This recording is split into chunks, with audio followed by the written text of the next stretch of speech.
সেখানে গোবর্ধন সাক্ষাৎ গোবর্ধন রূপে ওই চটক পর্বত যেখানটা আমরা থাকার অধিকার পেয়েছি বা কয়েকদিন বাস করবার ভাগ্য পেয়েছি, সেই চটক পর্বতকে সাক্ষাৎ গোবর্ধন স্বরূপে তিনি দর্শন করে এই বংশীবট, বৃন্দাবনের বংশীবট এবং কালিন্দী যমুনা শ্যাম সমুদ্র, এই সমস্ত স্থানে তিনি কি করতেন, তার কৃষ্ণ স্মরণ করতে করতে কৃষ্ণ লীলার স্ফূর্তিতে জগৎকে দেখানোর জন্য মহাপ্রভু শ্রী চৈতন্য তার এই মধুময় লীলা বিশেষ করে এই স্থানে প্রকাশিত হয়েছে।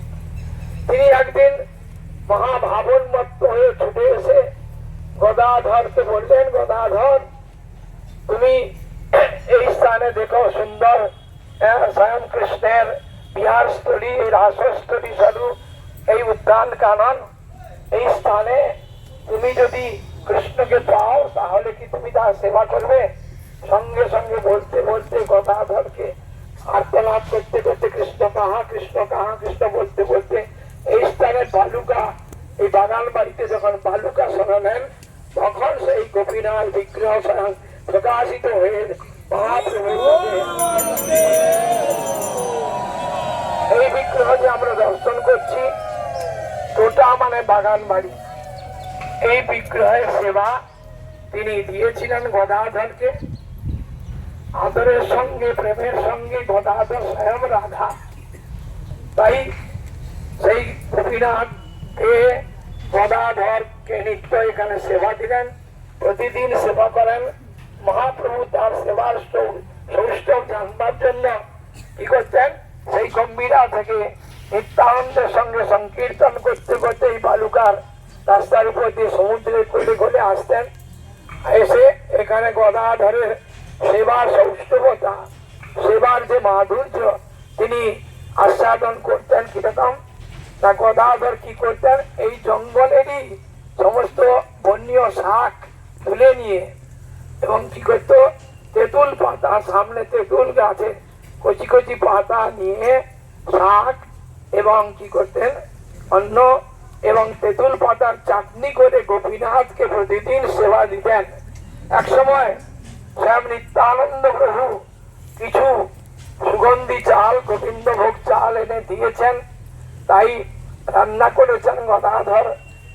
তিনি এখন শেষকালে নিত্যানন্দ প্রভু আসলেন, এইখানে গোপীনাথের প্রসাদ পাবেন বলে স্বয়ং মহাপ্রভু তিনি এসে বললেন, আমিও এসেছি তোমাদের প্রসাদ পাওয়ার ভাগ নিতে বলে এখন কি করলেন, এই গোপীনাথের প্রসাদ অন্ন এত স্বাদিষ্ট, এত তেঁতুল পাতার চাটনি আর বন্য জঙ্গলের সমস্ত শাক এবং গোবিন্দভোগ চালের অন্ন প্রসাদ পেয়ে মহাপ্রভু শতমুখে তিনি কীর্তন করতে করতে বললেন, গদাধর আর সাক্ষাৎ তুমি প্রেমের সঙ্গে সেবা করো বলে তোমার প্রসাদ এত স্বাদিষ্ট হয়েছে, এত আস্বাদন করে আমরা তৃপ্তি পেয়েছি।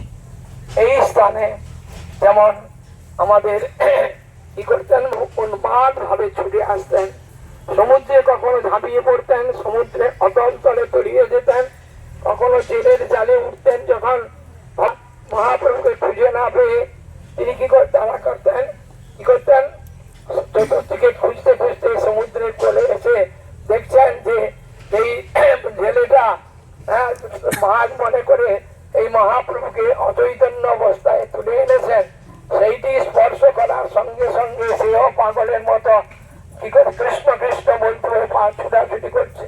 তখন ভক্তরা বুঝতে পারতেন এইখানেই মহাপ্রভু তিনি আছেন। তখন সেখানে দেখতে পেতেন যে মহাপ্রভু জেলের জালে আছেন, গো গো গো গো গো জগ জগ জগ গো গো গো গো করছেন আর মুখ দিয়ে ফেলান নানা সব বেরোচ্ছে। তখন সব ভক্তরা উচ্চস্বরে সেই সমুদ্রের কোলে উচ্চ সংকীর্তন যখন করতেন তখনই মহাপ্রভু সংকীর্তন শুনে নৃত্য করতে করতে আবার তাদের সঙ্গে প্রেমহত্ত হয়ে যেতেন। এই সমস্ত স্থান স্মৃতিয়া ব্রজারণ্য, সেই বিরহে কৃষ্ণ বিরহিনী রাধা, এইখানে সাক্ষাৎ কৃষ্ণকে পেয়ে কৃষ্ণের বিহারস্থলী, কৃষ্ণের সঙ্গে মিলিত হয়ে যে রস আস্বাদন করেছিলেন সেই সেই লীলা দর্শন করার জন্য আমাদের পরম গুরুদেব ভক্তি সিদ্ধান্ত সরস্বতী গোস্বামী প্রভুপাদ তিনি এইখানে চটক পর্বতের উপরেই ভজন করতেন। এই চটক পর্বত সাক্ষাৎ গোবর্ধন। তো সেই গুরুদেবের কৃপায় আজকে আমরা বর্তমান গুরুদেবকে পেয়েছি বা আমরা এই পুরুষোত্তম মঠে থেকে কটা দিন পরিক্রমা করার সৌভাগ্য লাভ করেছি। গুরুবর্গের আনুগত্যে আমরা যাতে এই ধামের বাড়িতে গিয়েও যাতে স্মরণ করি, সেইদের গুরুবর্গ গুরু মহারাজ তিনি সুন্দর শ্রীক্ষেত্র ধাম পরিক্রমার এক একটি লাইনে এক একটি লীলাকে সুন্দর ভাবে বর্ণন করেছে। প্রতিটি জায়গা প্রতিটি পয়ারে পয়ারে এই গুরু মহারাজের দেয়া কীর্তনটা যদি কেউ হৃদয় খুলে করেন, এইখানে এসে যে দর্শন করছেন এই দর্শনটা বাড়িতে থেকেও স্মরণ করতে পারবেন।